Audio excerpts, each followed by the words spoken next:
L'objectif de cette vidéo est de donner aux porteurs de projets qui répondent à l'appel Marie Sklodowska-Curie CoFund 2022 des instructions pour remplir la partie A de la proposition.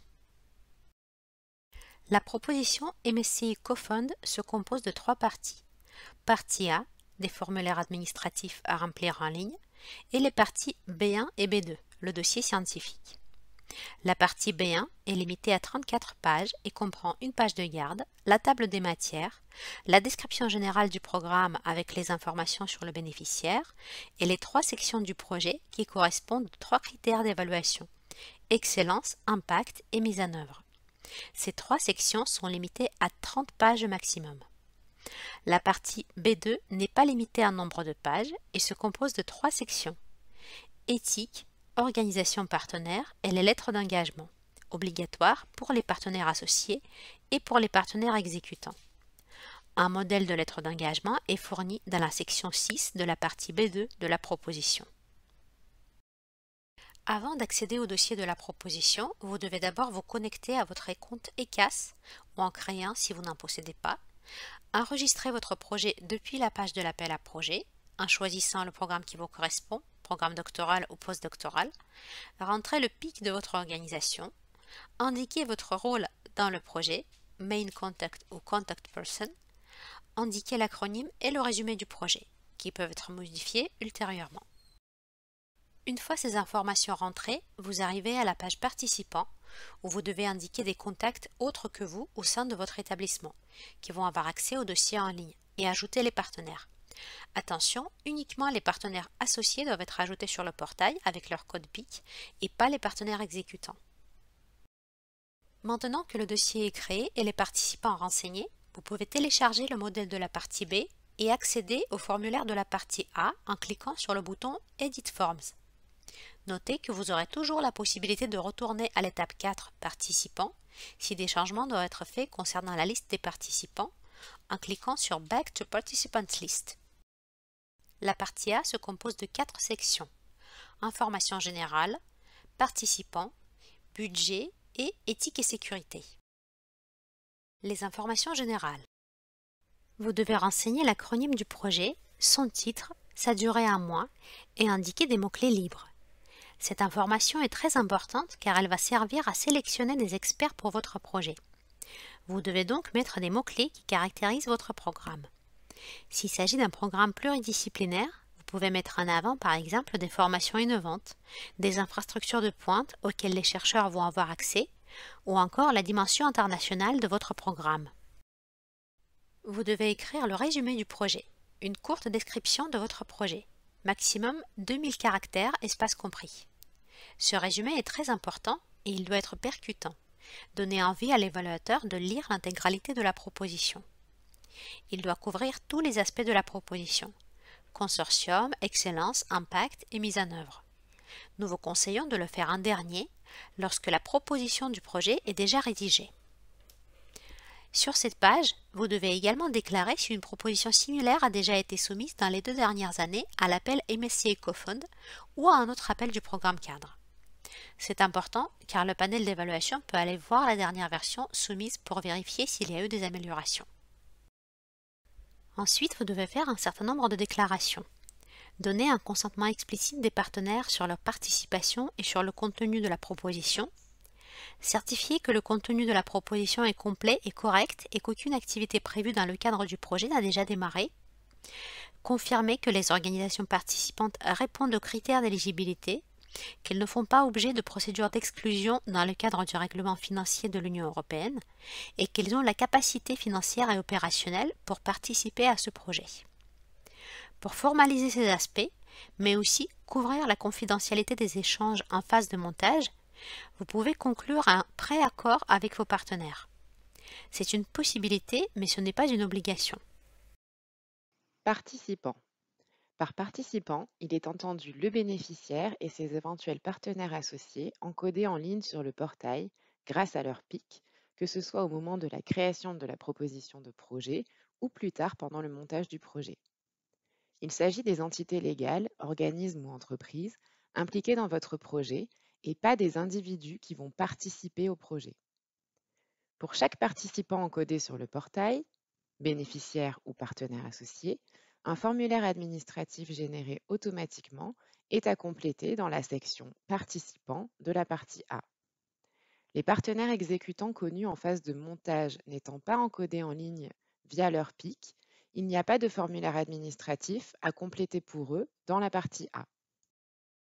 Dans la section Participants, vous trouverez la liste des participants encodés sur le portail pour votre proposition de projet. Vous devez ensuite cliquer sur le bouton Show Participants Details sur la ligne de chaque participant pour pouvoir compléter leur formulaire administratif. Le formulaire administratif de chaque participant comprend 7 types d'informations. Les données de l'organisation. Vous n'avez rien à compléter ici. Les données générales de l'organisation qui apparaissent sur un fond gris sont déjà complétées. Elles sont liées au PIC de l'organisation et elles ne sont pas modifiables. Le ou les départements impliqués et les liens avec les autres organisations participant au projet.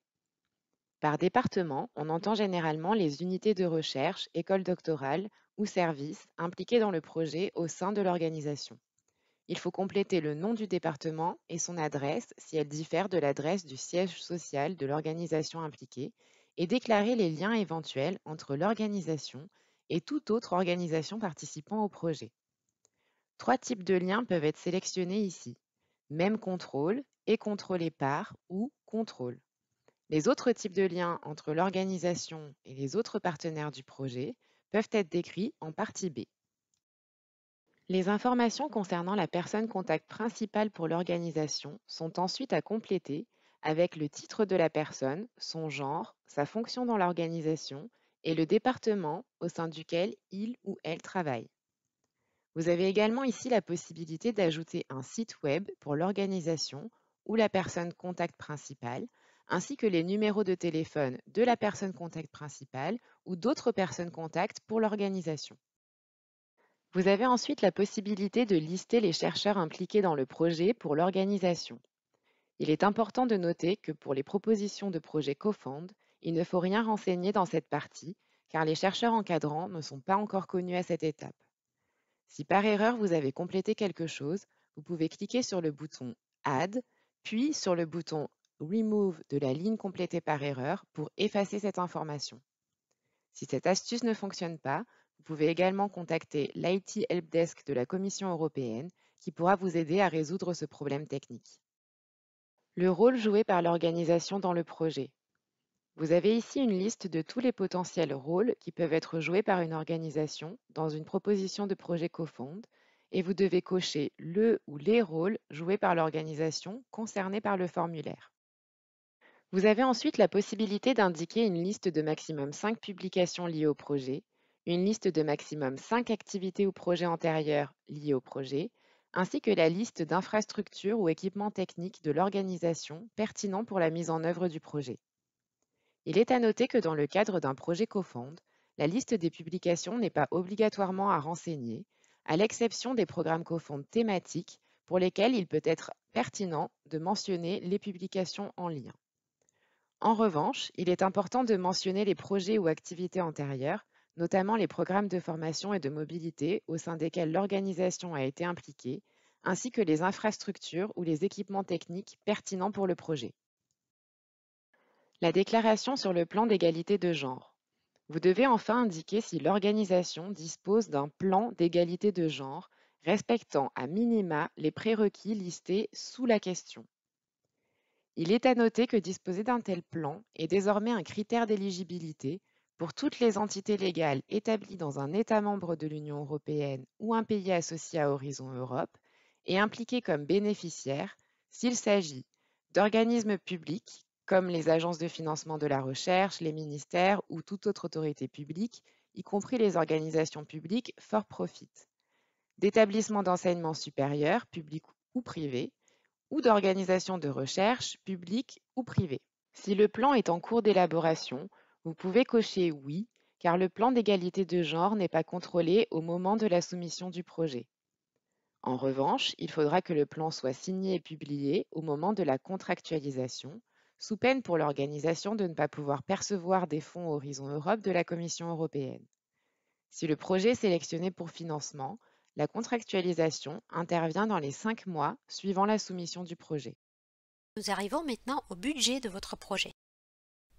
Dans cette partie, vous devez remplir ce tableau récapitulatif avec les montants totaux de votre budget. Le détail sera donné dans la partie B. Ici, nous aimerions attirer votre attention vers 3 points entourés en rouge. Le nombre de chercheurs recrutés et de personnes moins, à renseigner uniquement pour le bénéficiaire car les partenaires associés ne recrutent pas. Les recrutements qui doivent être faits par les partenaires exécutants, le cas échéant, comme ces derniers n'apparaissent pas dans la partie A, doivent être intégrés dans la ligne du bénéficiaire. Aussi, à droite, vous avez une colonne Own Resources et Financial Contributions. La colonne Own Resources correspond au cofinancement apporté par le bénéficiaire, même si ce cofinancement ne provient pas de ses ressources propres, mais des financements nationaux ou régionaux. La colonne Financial Contributions correspond au cofinancement apporté par les partenaires, associés ou exécutants. Le détail de la contribution financière apportée par chaque partenaire doit être renseigné dans le tableau 5.1 de la partie B2. Éthique et sécurité. Dans cette section, vous trouverez tout d'abord un questionnaire concernant les potentielles questions éthiques liées à votre proposition de projet. Les questions éthiques sont réparties en 9 catégories de questions. Pour chaque question, vous devez répondre oui si votre projet est concerné ou pourrait être concerné par la question éthique posée, ou non s'il n'est pas concerné. Comme à l'étape du montage, la thématique spécifique de la recherche qui sera menée dans le cadre du projet CoFound n'est pas toujours connue, il peut être compliqué d'anticiper les potentielles questions éthiques liées à votre projet. Vous allez donc probablement cocher non à la plupart des questions. Nous attirons en revanche votre attention sur 2 catégories de questions à traiter avec une attention particulière. La première est celle qui concerne les données personnelles, car vous allez collecter et traiter ce type de données lors du processus de sélection des experts et des chercheurs qui seront recrutés. La seconde catégorie de questions est celle qui concerne les pays non membres de l'Union européenne, si vous avez des participants localisés dans ce type de pays. Il faudra ensuite, pour chaque question à laquelle vous avez répondu oui, indiquer la page de la partie B à laquelle l'activité concernée par la question éthique est mentionnée pour la première fois. Sous le questionnaire éthique, vous devez ensuite expliquer en détail les potentielles questions éthiques liées aux objectifs, à la méthodologie ou aux impacts potentiels de votre projet en maximum 5000 caractères, espace compris. Puis, dans le second encart, vous devez expliquer comment chacune de ces questions éthiques potentielles va être traitée de façon à ce que votre projet respecte les principes éthiques, mais également la législation européenne et la législation du pays dans lequel les activités concernées vont avoir lieu. Vous trouverez ensuite un questionnaire concernant cette fois les aspects de sécurité. Le principe est le même que pour le questionnaire éthique. Vous devez cocher oui ou non à chaque question en fonction des activités prévues dans votre projet. Et si vous répondez oui à une question, il faudra indiquer la page de la partie B à laquelle est mentionnée pour la première fois l'activité concernée par la question de sécurité. Une fois que vous avez complété les 4 sections de la partie A, la dernière étape consiste à cliquer sur le bouton Validate Form afin de vous assurer que vous avez bien complété votre partie A. En cas d'erreur ou d'information manquante, la liste des sections concernées et du type d'erreur va apparaître. Les alertes affichées en rouge vont être bloquantes pour la soumission du projet. En revanche, les erreurs affichées en orange ne bloqueront pas la soumission de votre projet. Pour corriger les erreurs affichées, vous pouvez cliquer sur le bouton Show Error et accéder directement à la section concernée. Une fois toutes les erreurs corrigées, vous pouvez sauvegarder votre formulaire en cliquant sur Save Form ou Save and Exit Form et continuer avec le téléversement de vos parties B1 et B2. Pour toute question concernant les projets CoFound, que ce soit au sujet de la partie A ou tout autre aspect, n'hésitez pas à contacter le point de contact national dédié aux actions Marie Sklodowska-Curie à l'adresse mail qui s'affiche à l'écran. Merci d'avoir suivi cette vidéo et bonne chance pour vos propositions de projet CoFound.